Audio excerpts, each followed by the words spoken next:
Well, continuing close to entire range in a heads-up situation on the button. Yeah. Looks like he's going for the delay. No, checks back again. Kind of like this. Probably the most over-bluffed turn card in heads up, in limp pots. Checks back the ace. Going for the delayed river bluff, I would imagine. The double delay. And did Kirichenko triple check this? I think it would be really nice to do so.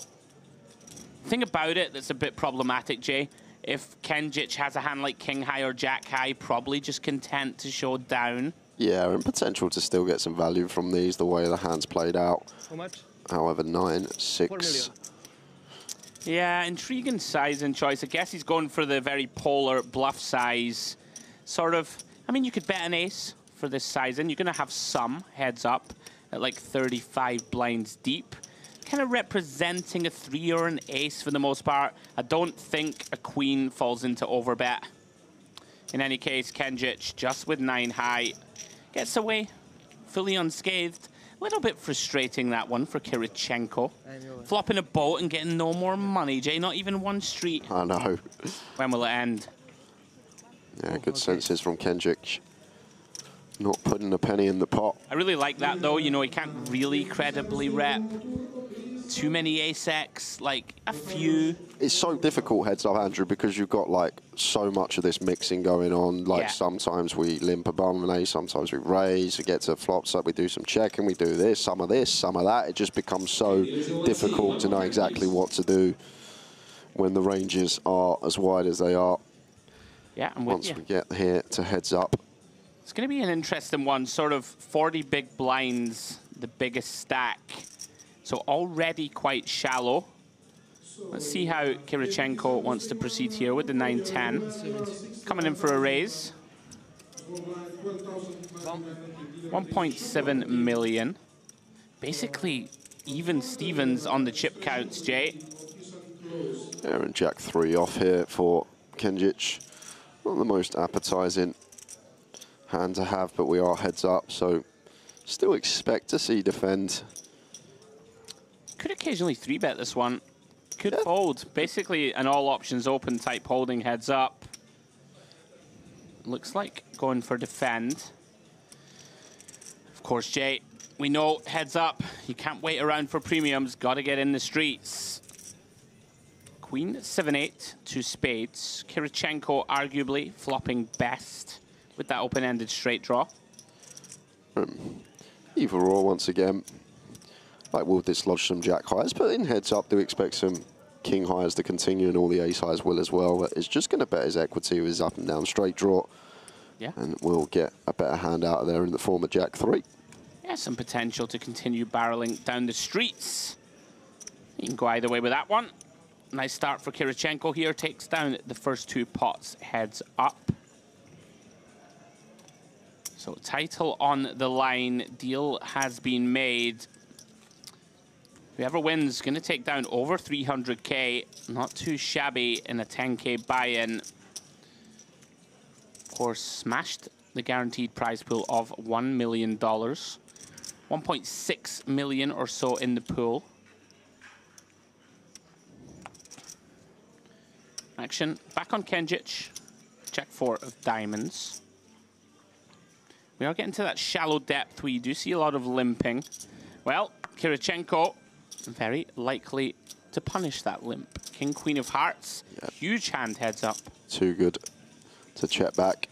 Just going to be bumping it up here, you expect. Yeah, the realm of 2.8 million or so.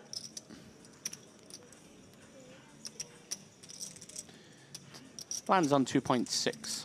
Shade over 3 BBs. Kenjic probably got to continue, Jay. Yeah. You know, this hand plays pretty well in that we can flop some big hands. We're in position. Suited jack, good enough. Let's commit the chips. Well, King, King 5, rainbow, all Kirichenko. Yeah, and could potentially just go for 1 BB here. Really small size, what you expect to see. Go slightly more, quarter pot is the size of choice. Probably going to be the same result.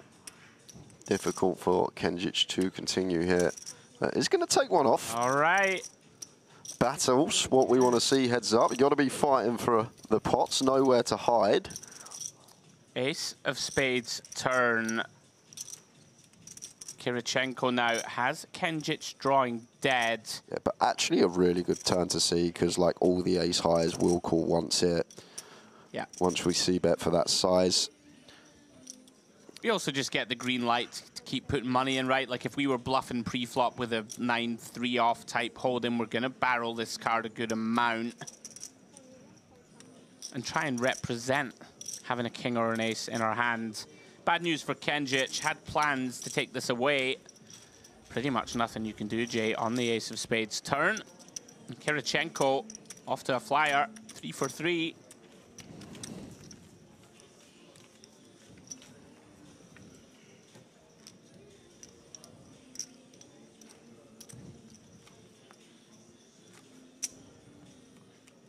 Of course, we know things can change quickly. Great little look there at our main event trophy for the Mediterranean Poker Party. One of the beautiful mini versions will be getting presented after this tournament concludes. Please do join us for the big one tomorrow. $1 million up top, starting at 1 p.m. local Cyprus time. Once again, Kirichenko, 1.7 million. And kind of holding over his opponent so far, Jay, in terms of playable holdings. 6-3 off here for Kenjic. Seems kind of close. Like the thing is, we're playing heads up here with big blind ante. Some heads ups, there's no ante. It's just small and big. Yeah. Like with that big blind ante in there, like we need to fight for more pots. Andrew needs to be getting amongst it. So much more incentive to get involved. 6-3 off. Does just let this one go as Kenjic. As Kirichenko take another one. Yeah, feature of our tournaments out here at Merit. Once we get heads up, duration of the levels halves, Jay, which is very important little wrinkle here at the Mediterranean Poker Party. So levels heads up 20 minutes rather than 40. Okay. Also going to drive the action. Well, Kenjic has got the nuts. The nuts, the Merit nuts. We're never going to forget that hand. We had a table the other day, I think it was me and Demps, and everyone was telling each other their country's nuts. We had the Brazilian nuts, we had the Italian nuts, and maybe Cypriot nuts. This should be the Cypriot nuts, the Jack-6 off. Well, it's going to come 9-6-6. And we're going to have a champion. Probably not. Kirichenko, of course, going to continue here. Versus open with that Jack-9 does have Kenjic dominated. Both players brick. Generally the case here that the aggressor is going to win the pot uncontested. Kenjic with the betting lead and position. And you would imagine it's going to be hand done, Jay. Yeah, Jack-9 does seem fairly close, but probably going to do exactly that. Going back on that point, so it wasn't the nuts, it was the Brazilian aces, the Italian aces. So this would be the Cypriot aces. And what were the Brazilian and Italian aces? The Brazilian aces was Any two. 6-7 suited. Oh. I can't remember what the Italian aces were. Okay. It's going to be a few pips tighter than the Brazilian aces. You'd expect so, yeah. 9-10 suited. Okay, 25 ja mislim ja.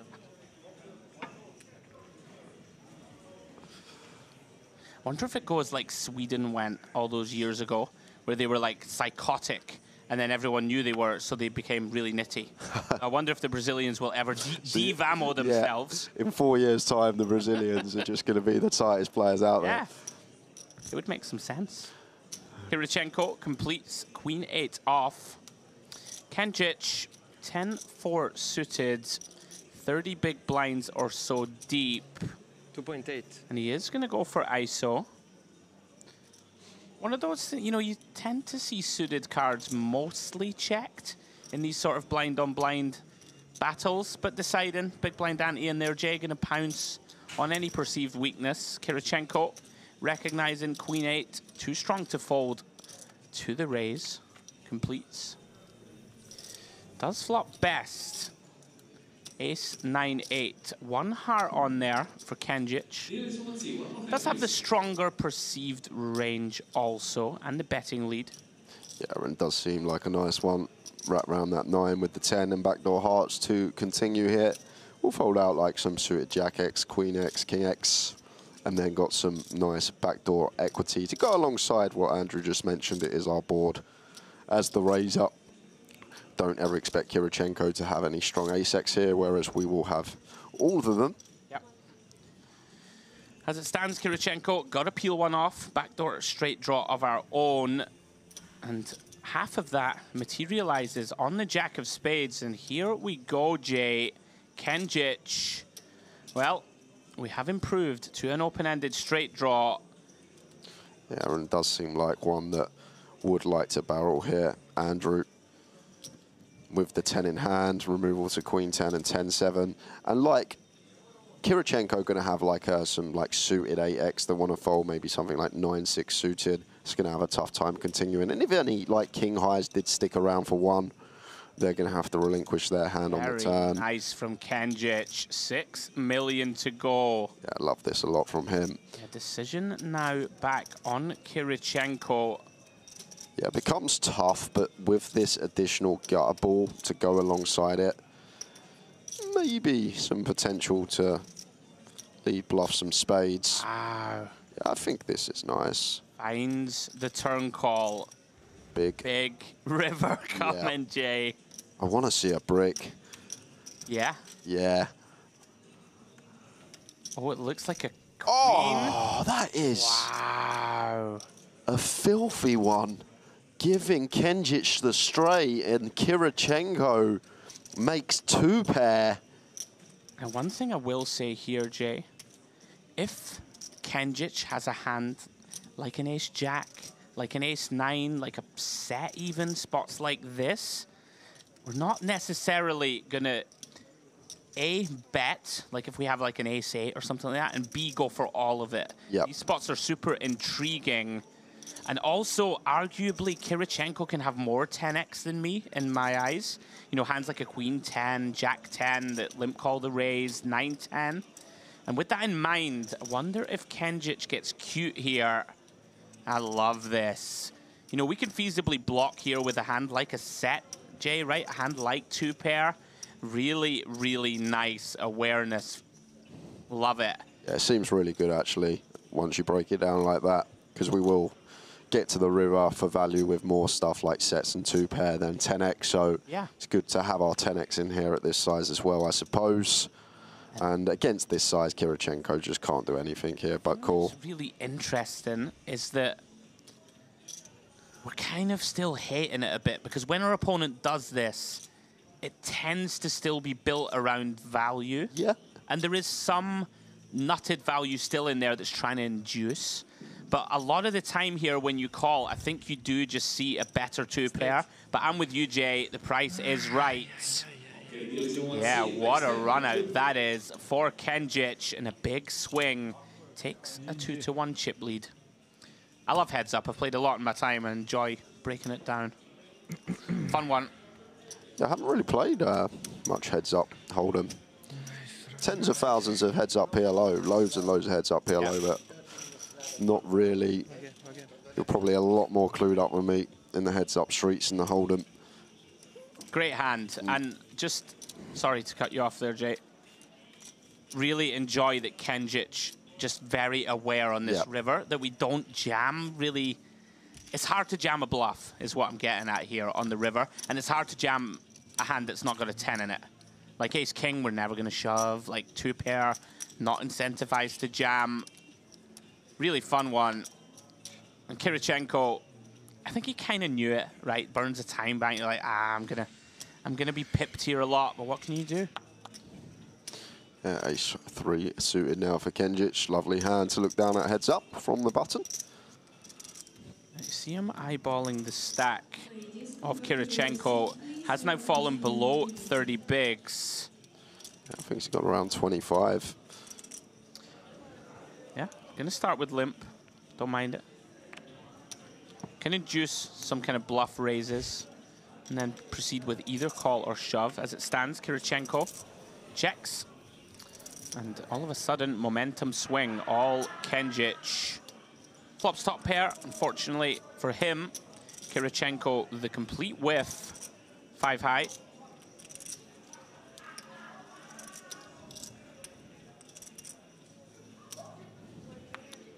Does come with a bet, half pot. Hope to get action from a king of 10, jack high, queen highs, some flop flush draws. Yeah, plenty out there to get called from. Just a bit of a swing. Yeah, huge swing. Can go quickly in heads up.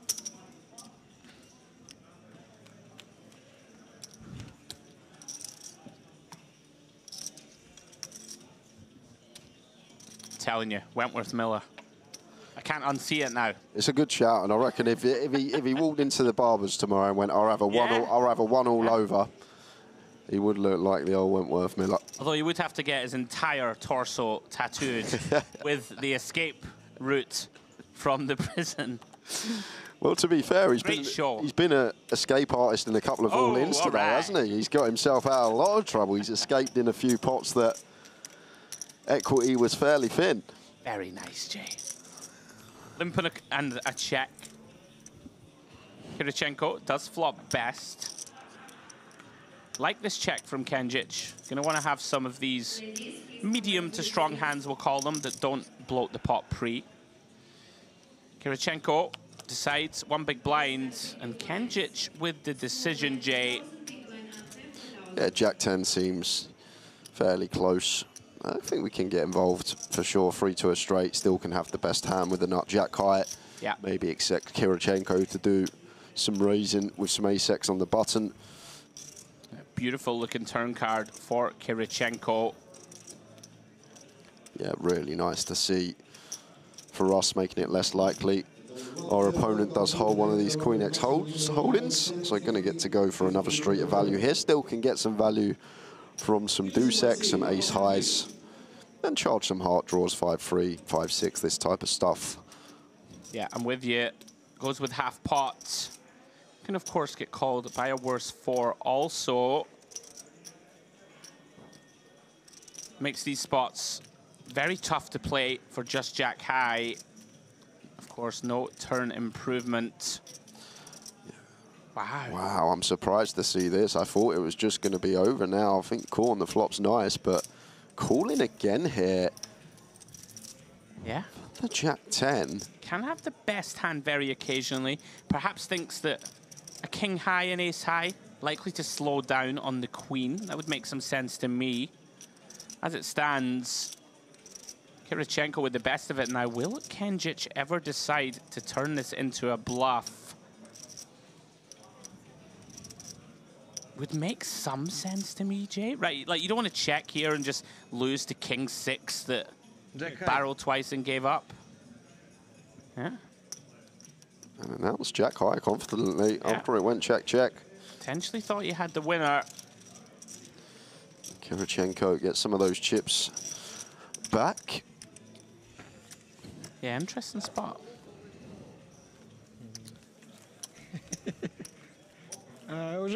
Я уже скатался с ним малым, король 9, блядь. He called me with jack high, honey. Sorry. I just couldn't resist it. It's not queen high. Jack high. Oh, it was queen high. No, you're Phil Hellmuth. Oh, it was queen high. Jack high. Side bet. Because it was queen 10. He called me with queen 10, honey. Remember when he's got pocket 8s and he flops a set and queen 10 backdoors are straight and he turns around and goes, he called me with queen 10, honey. Damn it, you might be right. Yeah, there we are. I hate it when you're right. I was so sure as well. Yeah. Right. Talking of queen highs, there's 2 of them. Queen 7 for Kenjic. What timing? I know. It's almost like we scripted it. Kirichenko, queen deuce of hearts. Looks like calling chips making their way into the middle.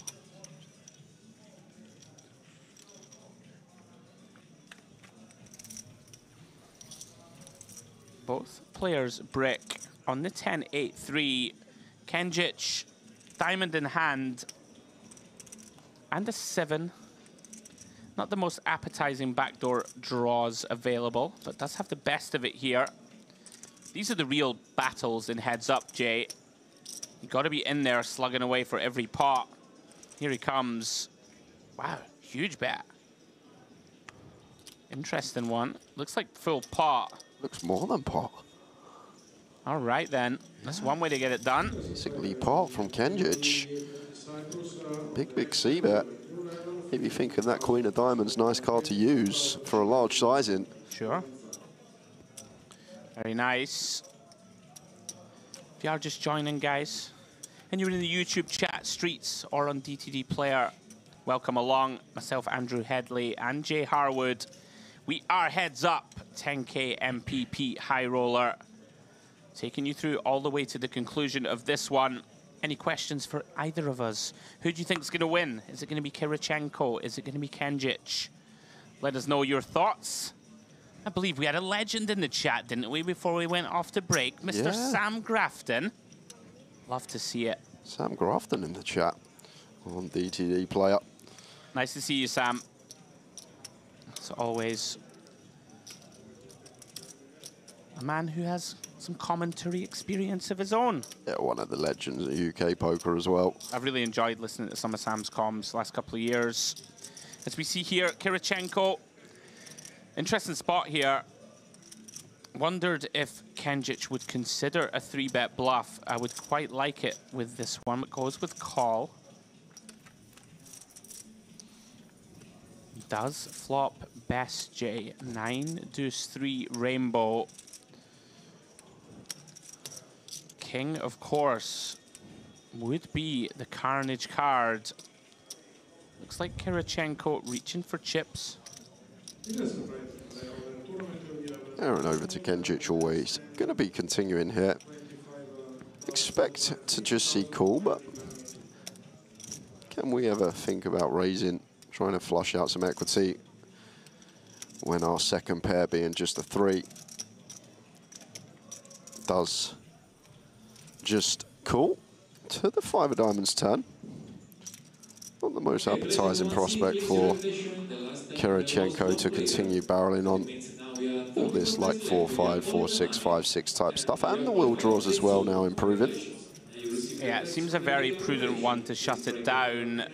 Through to the ace of clubs, river. Kenjic, of course, not going to like that card. Very likely to check this one over. I think we have a little too much hand to turn this into a bluff. Yeah. In theory, at least. You think perhaps he thinks differently. You do expect to see check, or is that a little block? It is. So 1 BB block here with a 3. Eyeglasses come off.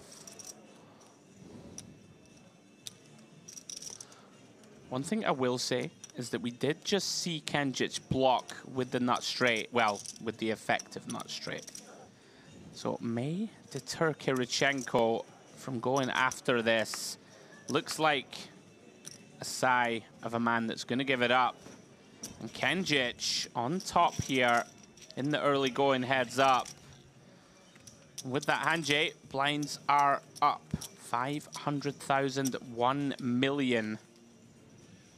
I did say 20-minute blinds. It's actually 30, guys, as we see the chip counts. Jovan Kenjic closing in, Jay, on the title.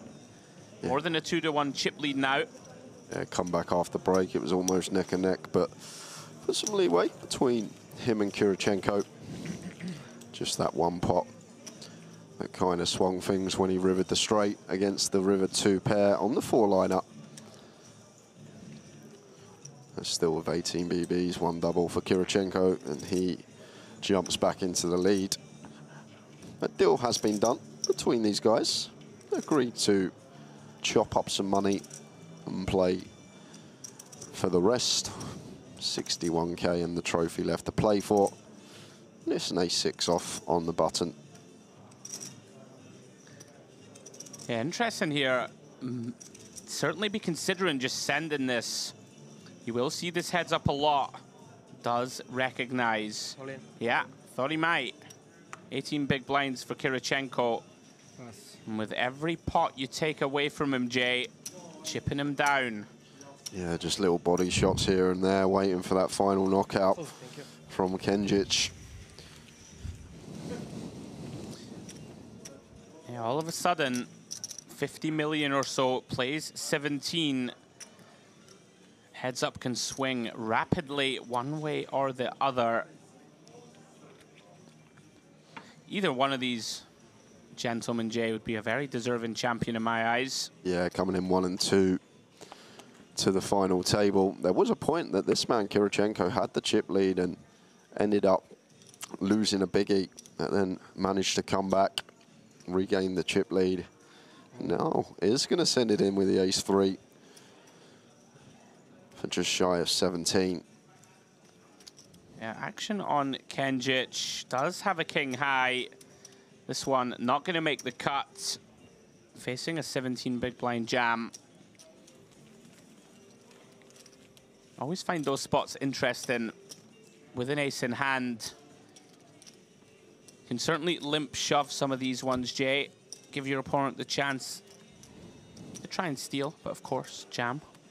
Makes plenty of sense of 17 or so bigs from Kirichenko.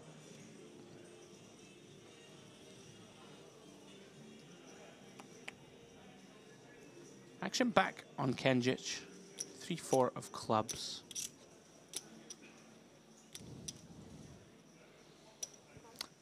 Does decide to complete. Kirichenko, 7 deuce.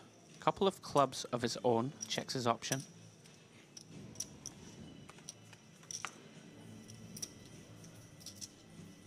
Both players catching a piece. They're in decent hand, a pair. Heads up. They should see a bet and a call here. Kenjic with the middle pair. Nice one to just be firing, especially when our middle pair is a 3. Just flushing out some overcards can be a win within itself, and can still get some value from worse, some deuces, some ace highs, some king highs. Well then, Kirichenko counting out raising chips. Maybe just deciding, you know, if our opponent has 2 random cards as a stab that have a lot of equity against us, we can shut them out. You know, pretty tough to play a deuce out of position. One thing not going for him, no backdoors, you know, working for him. Like a hand like a deuce 4, deuce 5 might, might work a little better here. Something like deuce 6 of spades, probably a better candidate choice. Yeah, does go for it, gets called. Critical hand in progress for the landscape of this tournament, through to the king of diamonds on the turn. It's a flush draw complete in here. Neither player going to like to see that card. And Kirichenko out of position. Probably going to check it over to Kenjic, but what I've seen from him already, wouldn't be surprised. Yeah, these spots are where we earn our corn and heads up. I think deciding, Jay, that he, on balance, has more flushes. You know, his check raise bluffs, right? A bunch of them are going to contain diamonds. Quite like this. You're unlikely to dislodge a hand like a queen, but you are very likely to put, you know, a hand like a 3 in a lot of strife. A hand like 4-5, 5-6 that floated, no diamond, an ace-4, ace-5 that didn't jam pre, no diamond. Well, it's very well timed, because Kenjic going to find it difficult to continue with a 3. Just 1 point on your note, Andy. I just feel like heads up, like Kenjic can have just as many flushes as us, because he's just going to open very wide on the button anyway, and like he'll still bet call his flush draws, and like we will raise some as well. I get that. Yeah, I was thinking more just in terms of some of our credible check raises that aren't a pair. A fair amount of them could be diamonds, but I hear where you're coming from. Very nice, though. Credit to Kirichenko, right? If he shuts down there, Jay, going to be on the ventilator with just around 13 blinds unimproved. Huge pot in the context of this heads up. And he's still tuned in, the man. Sam Grafton, big Picasso fan. Thanks, buddy. High praise indeed. So we see Kirichenko here, limp from the button with the 6-3. Two pretty dusty hands. Kenjic, I'm going to check this one over. Well, here we go, Jay. Action flop potential. Jack 6-5. Middle pair for Kirichenko. Open-ended for Kenjic. And what a turn that is. 4 of spades. Both players now improving. Both with a pair. Both with a different open-ender. Yeah, action turn here for both. I think either or for both players here. Seem like both have nice candidates to potentially play check with. Maybe the 6 of Kirichenko is one that's more likely to bet with second pair. But it looks like Kenjic is just going to fire with the 4. Can make the assumption as well after flop goes check, check. But Kirichenko's not going to have too many paired hands. Yeah, seems kind of reasonable. You know, you can just fold out 2 overcards that have nice equity. You also stop yourself facing a bigger bet from like a 6 potentially. Might get the right price, right, to get to the river. Well, that river is the king of diamonds. We saw Kirichenko flicking the call. And been doing a bit of blocking, has Kenjic so far, heads up. If it is checked over to Kirichenko here, I think we have a pretty nice value bet, even with just third pair here. Here we go. Let's see if he can find it, Jay. I think it's close. The one problem here is that when you bet, you can value town yourself against a better 6. I guess. But I hear you. Like, it's good to go for these thin value bets. We'll see if he thinks the 6 makes the cut. And credit to you, Jay, and credit to Kirichenko. He has found it. 2.8 million, shade over half pots. Now what to do for Jovan Kenjic? Any raising, you think, here for Kenjic? It seems like a very nice candidate to choose. He's going to be thinking about it for sure. 7-4, no heart. Seems like a tidy one to potentially get after it here as Kenjic. He could. 1 time bank left, Jay, which is very critical, of course. Hasn't folded yet. Graphics seem to believe he has in the tank. Can he find a check raise bluff? It would be pretty filthy if he does. Like holding a 7 in his hand, Jay? Blocking some of the bluffs, right? So you start to weight your opponent more to like a thin value bet. Does get out of the way. Would have loved to see if he could have found it. Fun hand. Do you think like the time bank situation now starts to become quite critical, right? Doesn't have any left now, so every decision gonna have to be made within 30 seconds. Kirichenko there with at least a couple of time banks. You can see to the right of his chip stack.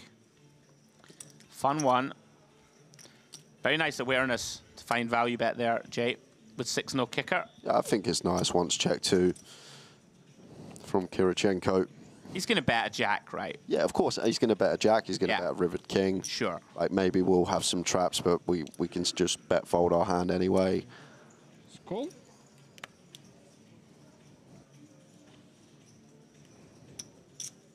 Kenjic? No. Okay. Oh, he hasn't acted yet. 2.2. Bit of confusion. Here he comes. 2. Raised to 2.2 million. Kirichenko finds a pocket pair. 24 blinds deep, Jay. All in? I agree. Very likely to jam this one. See what he lands on. Seems clear heads up. Clear as day. Just the pairs in a heads up situation. 1 in 17 shot to get dealt a pair. So for us both to get dealt a pair, Andrew, 218 to 9 to 1 shot heads up. It doesn't happen very often. Obviously, that does drop a little bit because we have 2 cards in our hand. I just can't remember that. I'm blocking that, but I'm loving it, mate. It's like I'm sitting here with Rain Man. Difficult to happen. Can you count cards? I can. Like, you're going to out yourself on stream. I wouldn't do it. I don't play. This is the funny thing. I don't play blackjack, but I know. I know. Could do a bit of card counting. It's going to launch into a funny reference about Dustin Hoffman and Tom Cruise, wondering which of us was which. I don't think either of us are either. I used to get reference to, you remember Alan from The Hangover at school? Oh, I get him a yeah, fair bit. I used to get him quite a bit, so. Do you know who I get? So to keep it there constantly. Go on. Okay, yeah. Frankie Boyle. Frankie Boyle. Yeah. That's a good shout, actually. Get you some glasses. Yeah, I've got glasses. I've stopped wearing them. PTSD. Right, enough of our nonsense. Kenjic ISOing here with the Jack 7. Very nicely timed. 410. Why do you think I've started going to the gym a lot? I think I did it. Yeah, I did. Gotta get rid of the Well, Frankie. then they'll just call you a skinny Frankie Boyle. Well, we'll cross that bridge when we come to it, Jay. That's it. Kirichenko's still looking very relaxed. We need a lookalike for him now. Wentworth Miller versus...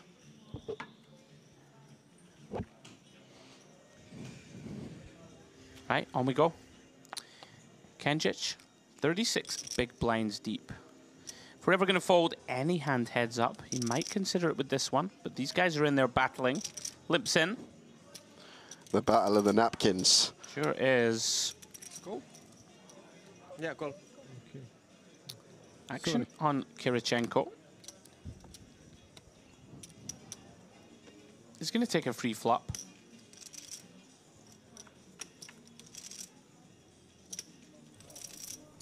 Off to the King 6-5 rainbow board. Both players with a complete whiff.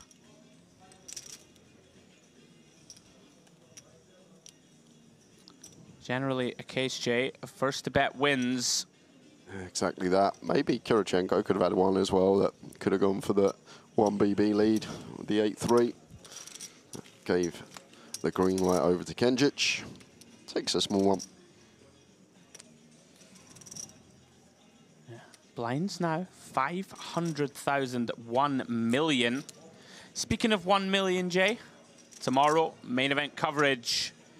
5K, 5 million guaranteed, main event final table. The winner will take home $1 million. We got a big headliner for that one as well, Andrew. Come on then, Jay, who we got? Leon Sturm, second in chips. He will be when we start that final table. I'm sure you all remember him from last year at the WSOP. Yeah. Young crusher, 23 years old, is it? Yeah, I believe he's very young. Goodness me. Early 20s, I'm sure. Yeah, will be a force at that final. As we see this limp pot. Again, both players completely missing this board. Kirichenko gonna take a stab with the Jack Deuce. Kenjic not to be denied. No spade in hand, but does feel compelled. Keep his man honest for one street. Off to the 3 of diamonds turn we go. Double flush draw board. No improvement for Kirichenko's hand. He's gonna shut this one down. Check, check to the ace of hearts river. Yeah, and maybe one that Kirichenko may go after here. Kenjic seems like got a clear check with King High that wants to show down. And then it will be decision point for Kirichenko. Maybe he thinks that Jack High still reached some stuff. Yeah, always somewhat problematic here to represent this ace. Yeah, Okay. I think give up. Makes a lot of sense. High. Good. You do get stationed off here a lot, Jay.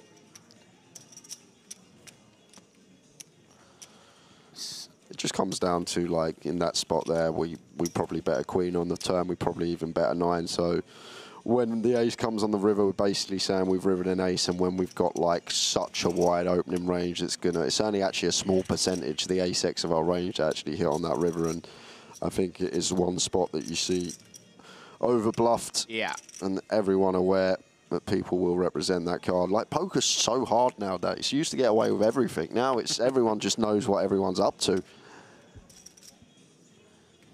At the game we all know and love continues to evolve. Kenjic going to continue with that limping strategy now. Kirichenko down to 22 bigs. Dealt another very weak holding. And he's gonna elect to ISO this one, Jay. Aware he has to fight back. Got a scrap for all these pots, and here he comes. Should be working versus 4-3 offsuit. Getting in there with a whip. It's gone quite large, considering the effective stacks. 3.7. Whether Kenjic can read anything into that, I mean, it doesn't really matter with the 3 and the 4, but you hear where I'm coming from.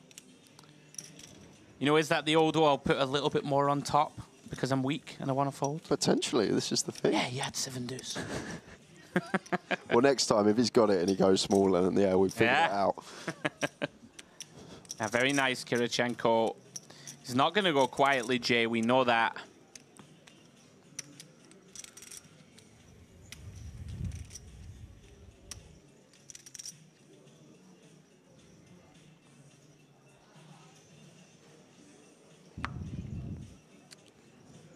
Jack 10 for Kirichenko.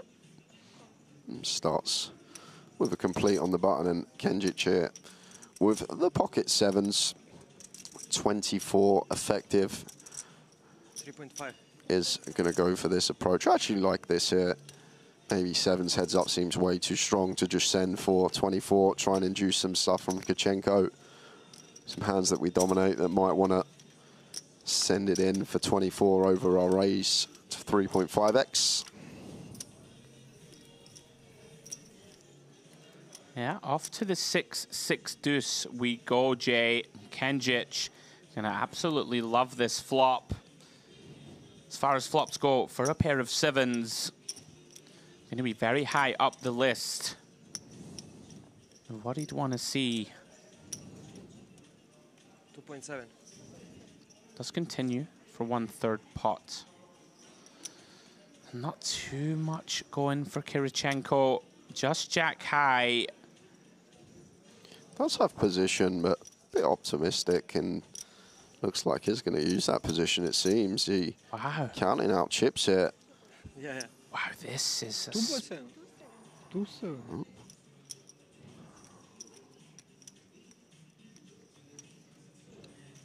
Wow, I'm a little surprised. Does make the call in position.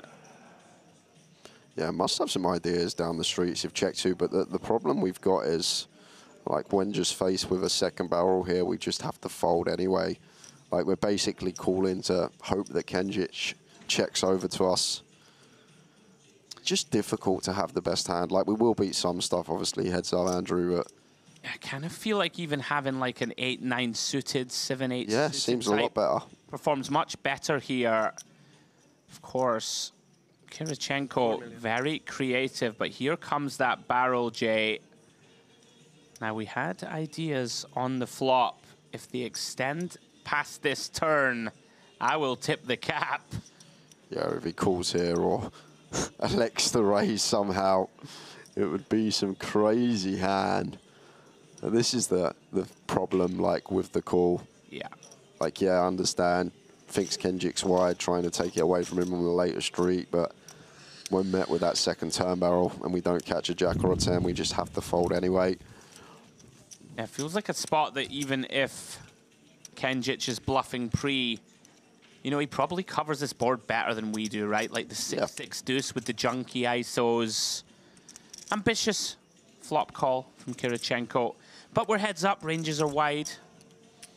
Certainly can't be critical of his final table performance. As Kenjic tries to close in once more on this championship.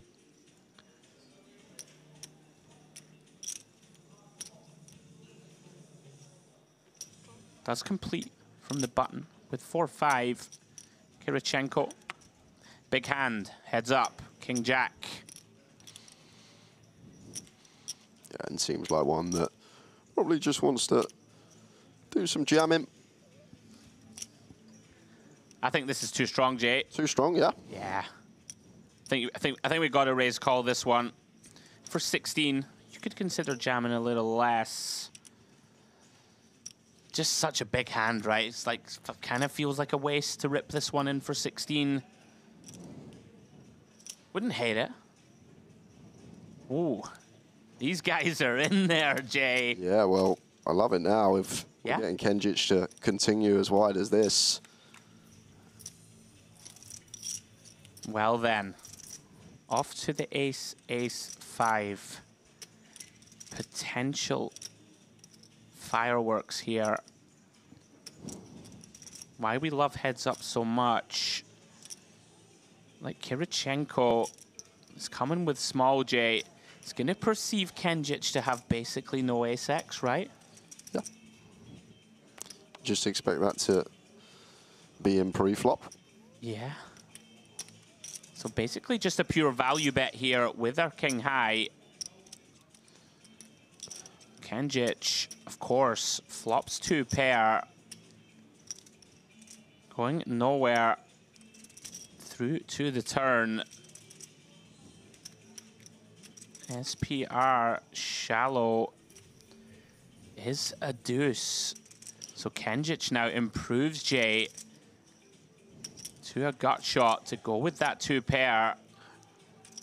It's an interesting factor here as well that we do expect like the ace deuce off through to probably like ace 8 off. We're just going to send it in pre as well as Kenjic here. So like Kirichenko, like the ace x that he's going to have is probably going to be like ace 10, ace jack, ace queen, ace king, this type of stronger ace x stuff. So 100%. Probably going to eradicate a lot of ace x holdings from our opponent's range. And right. I mean, the thing that's really interesting is king jack is almost figures to be good a lot.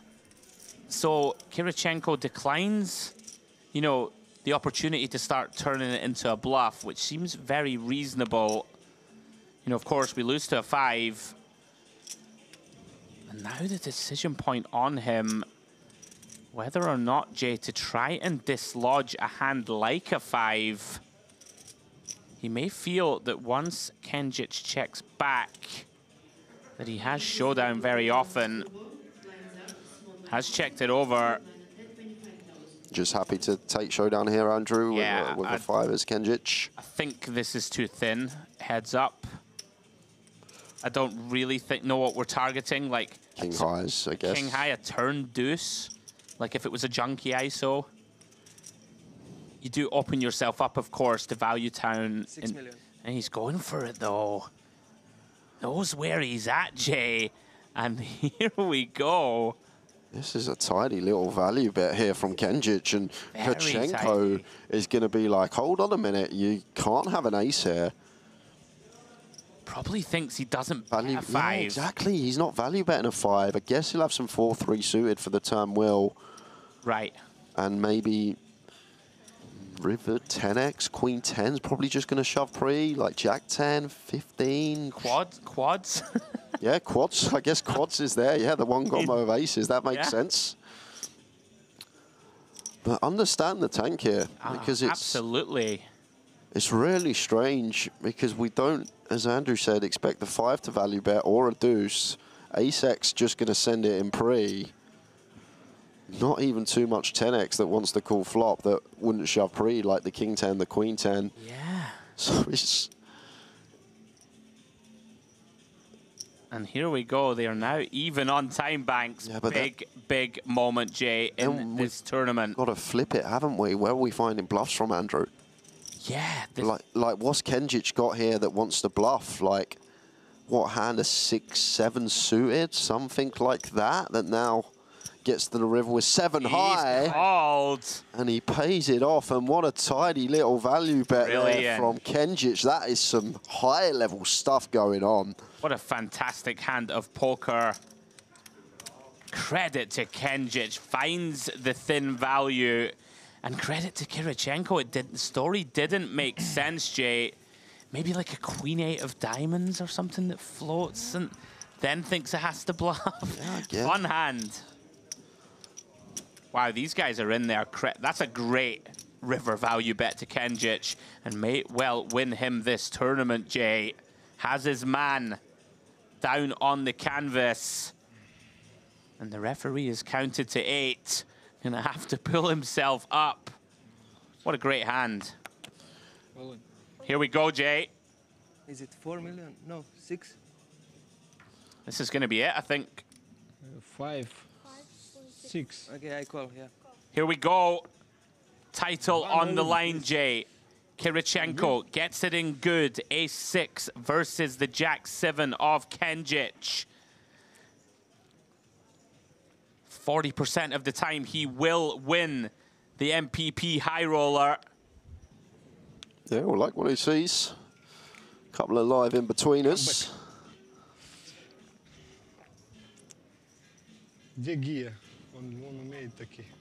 I want to play more, it's fun. So, all in. Well, here we go. 10, 5, 9. Kenjic flops a gut shot straight draw to go with the live Jack and 7J. Kirichenko looking to hold with ace high. And that's a great turn for the Russian. Ace of spades on the turn. Now just has to dodge 4 8s with 1 pull to come. Can he do it? Yes, he can, Jay. King of Hearts completes the board and breathes new life into Kirichenko. So these two will battle on. It is fun, it is fun. Still fairly shallow. But one more double for Kirichenko and right back in this heads up.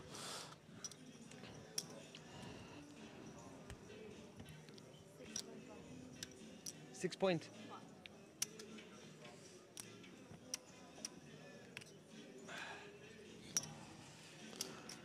Kenjic had a chance to win it there. Couldn't find the help on the board. And blinds also going up in a couple of minutes as well. And that will take us to the 1.2 million level. Leaving just 50 big blinds in play. That was a great hand, the heads up. We didn't have much time to reflect. Really fascinating one. As it stands, Kirichenko finds that double up. Keeps himself alive. More work to do, Jay, to get back in the hunt here. And Kenjic with the 9 deuce off.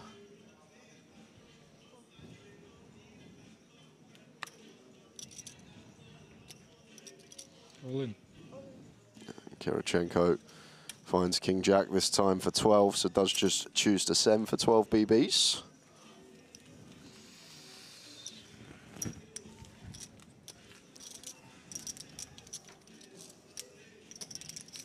Yeah, a little shallower this time.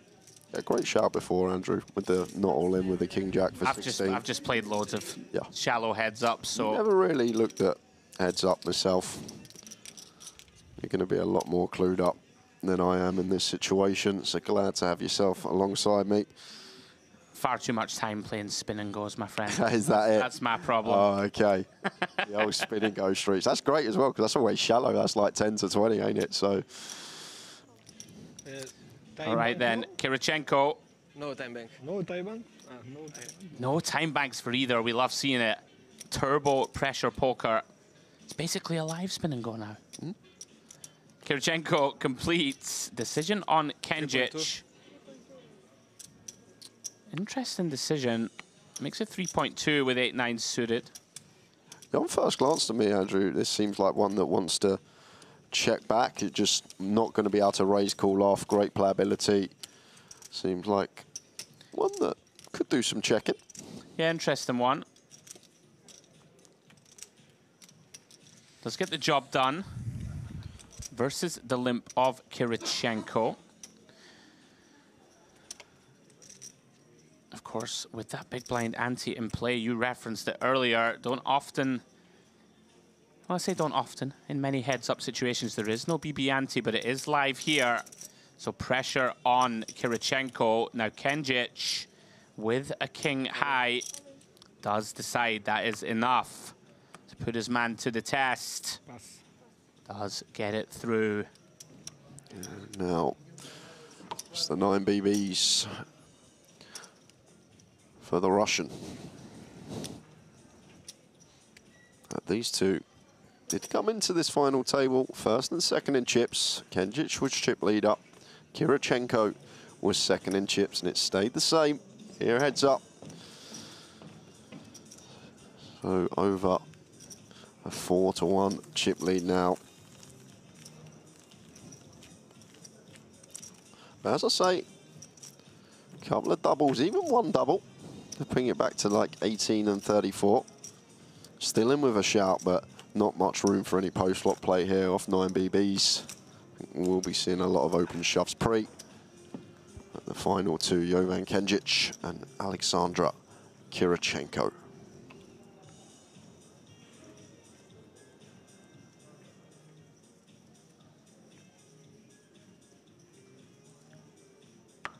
Here we go then, Kirichenko with the Queen 10. And a king high, good enough to call for 9, you would think. Yeah. And there we go. And this time, Kirichenko is going to need to come from behind. Well, here we go, Jay. Kenjic gets it in good. Second opportunity to seal this title. Can he get the job done from out in front with the King 9? Oh, yeah. Okay. Kirichenko. Fighter's chance, Jay, with Queen 10. Here we go. And does it is. flop best. 10-6, Jack on the flop. Pair of 10s now for Kirichenko. Kenjic looking for a king or a queen, Jay. And there it is! Does find it, and it's so funny. Before the hand, he said 2 pair versus a straight, and it's ran out like that. They've called the Queen Jack 10. Kirichenko down to 4 outs, going to need to boat up, and does not. 8 of Diamonds River, and we have a champion. Alexandra Kirichenko in second, but our winner, Jovan Kenjic from Serbia, going to be taking home that extra $61,000 and the trophy after the deal was done. Brilliant stuff, Jay. Gets the job done, celebrates with his rail. Fantastic performances from both. Commiserations to Kirichenko. Really put on a sensational performance of his own, Jay. But there you have it. Jovan is the man, takes down the 10K MPP high roller. Fantastic stuff. That was brilliant, Jay. Yeah, it was a good watch. Nice little final table. Had a lot of stuff to go throughout it. Kenjic coming in as the chip leader, lost the chip lead, but then regained it. And Kirichenko, second in chips, went as one of the short stacks with 6 or 7 left. Managed to get the spin up himself, battled it out heads up. But the worthy winner is the Serb, Jovan Kenjic. Yeah, brilliant. It really was a fascinating final table to watch, Jay. Yeah, 2 very worthy opponents. Great action for us on stream. Of course, this has been the penultimate day of our coverage. And Jay, now we're going to turn our attention towards tomorrow. That MPP main event, the main event of the Mediterranean Poker Party, taking place tomorrow. Myself and you will be covering it, Jay, all day, 1 p.m. Cyprus time. So please come along and join us, guys, where we will be awarding $1 million to the winner. Until then, guys, we will see you tomorrow.